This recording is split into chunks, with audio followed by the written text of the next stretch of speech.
By the beginning of the 20th century, oil was no longer just another natural resource. It had become the fuel of progress. Motor cars were replacing horse-drawn carriages. Factories were expanding faster than ever before. Ships were becoming larger, faster, and more powerful. Then came a realization that would change global politics forever. The nation that controlled oil could influence the future of the world. From this moment on, oil was no longer just about energy. It became a weapon of power. In the early 1900s, a technological revolution swept across the world. The internal combustion engine changed everything. Petrol-powered vehicles became faster and more reliable every year. In 1908, Henry Ford introduced the Model T, making motor cars affordable for ordinary families. As millions of people bought cars, demand for petrol exploded. Roads stretched across continents. Petrol stations appeared in towns and cities. Oil companies expanded at an incredible pace. What had once been used mainly for lamps was now driving an entirely new way of life. The age of oil had truly begun. Governments quickly recognized another advantage of petroleum. For centuries, the world's greatest navies had relied on coal. Coal-powered ships were powerful, but slow to refuel. They required enormous crews simply to shovel fuel into giant furnaces. Oil changed everything. Oil-powered ships traveled farther. They accelerated faster. They required fewer crew members. Most importantly, they could respond much more quickly during battle. One of the first major powers to embrace this change was Britain. Under the leadership of First Lord of the Admiralty Winston Churchill, the Royal Navy began converting its warships from coal to oil. It was a bold decision. Britain possessed plenty of coal, but very little oil. This meant the country's future security would depend on foreign oil supplies. It was a gamble that reshaped British strategy for decades. When the First World War erupted in 1914, oil immediately became one of the conflict's most valuable resources. Tanks rolled across battlefields. Military lorries transported soldiers and supplies. Aircraft carried out reconnaissance missions. Warships protected sea routes. Every machine depended on fuel. Military leaders soon discovered a harsh reality. Without oil, modern armies could not fight. Entire campaigns were planned around securing fuel supplies. Countries with reliable access to petroleum held a major strategic advantage.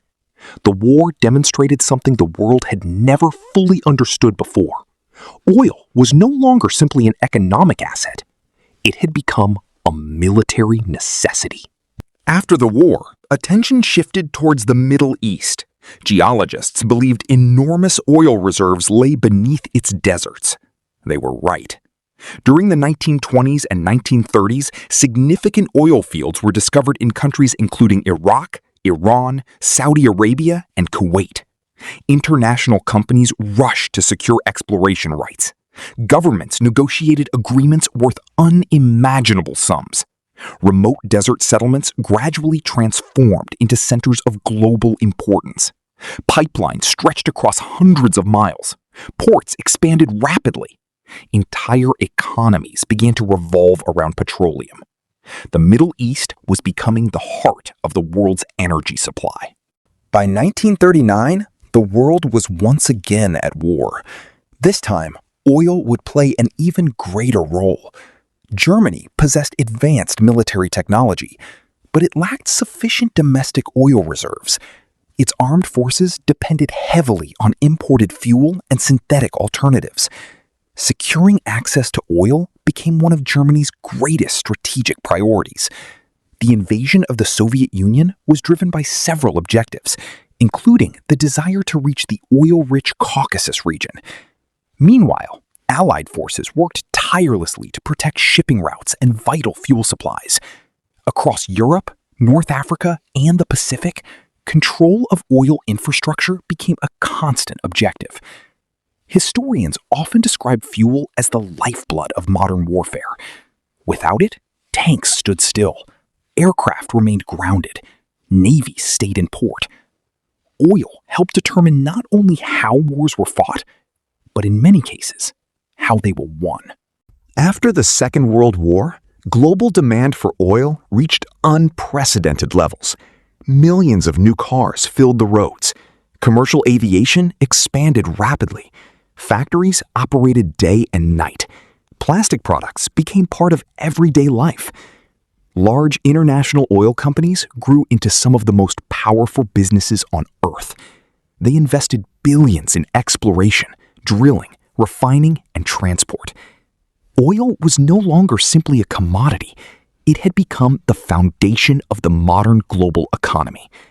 Countries blessed with large reserves experienced extraordinary economic growth.